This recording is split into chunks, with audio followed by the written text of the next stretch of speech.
প্রিয় ভাইরা, আপনি আমি মুসলমান, কিন্তু প্রকৃত মুসলমান হতে গেলে আপনাকে আমাকে অবশ্যই কিছু গাইডলাইন ফলো করতে হবে।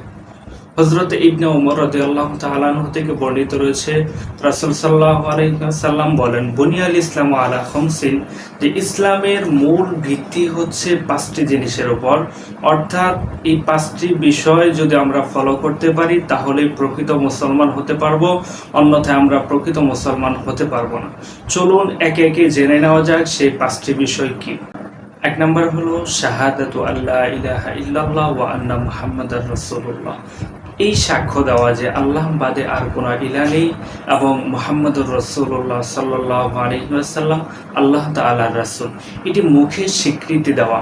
শুধু যদি কেউ মনে মনে এটা বিশ্বাস করে তবুও তার জন্য যথার্থ হবে না।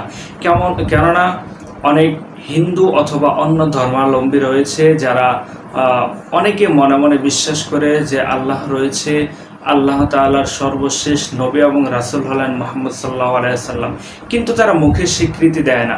তাই বলে তাদেরকে কিন্তু মুসলমান বলা যাবে না। সেজন্য আমাদেরকে এটা মুখে স্বীকৃতি দিতে হবে। 2 নম্বর হচ্ছে ইকামাস সালাহ, অর্থাৎ নামাজ আদায় করা। নামাজের বিষয়টা কিরকম? ধরেন কোনো ব্যক্তি পাত্রী নির্বাচনের ক্ষেত্রে পাত্রীর সকল গুণাবলী সে যদি দেখে নেয়, তারপর তাকে যখন জানানো হলো যে এই পাত্রীর সবই ঠিক আছে, শুধু চারিত্রিক কিছু ত্রুটি রয়েছে, তাহলে এই পুরুষের কাছে যেমন ওই নারীর কোনো দাম থাকে না, অনুরূপভাবে কোনো মুসলমান সে যদি সালাত আদায় না করে তাহলেও তার কোনো মূল্য থাকে না।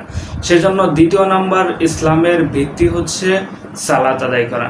3 নাম্বার হচ্ছে ওয়াইতা ইজ যাকা, অর্থাৎ যাকাত প্রদান করা। যাদেরকে আল্লাহ পাক রব্বুল আলামিন নেসাব পরিমাণ সম্পদ দিয়েছে তাদের উপর যাকাত আদায় করা ফরজ। চতুর্থ নাম্বার হচ্ছে ওয়াল হাজ্জি, অর্থাৎ যাদের শক্তি সামর্থ্য রয়েছে তারা জীবনে একবার হলেও হজ আদায় করবে। 5 নাম্বার হচ্ছে অসৌমি রমাদান, অর্থাৎ রমজান মাসের সিয়াম সাধনা পালন করা, রোজা আদায় করা।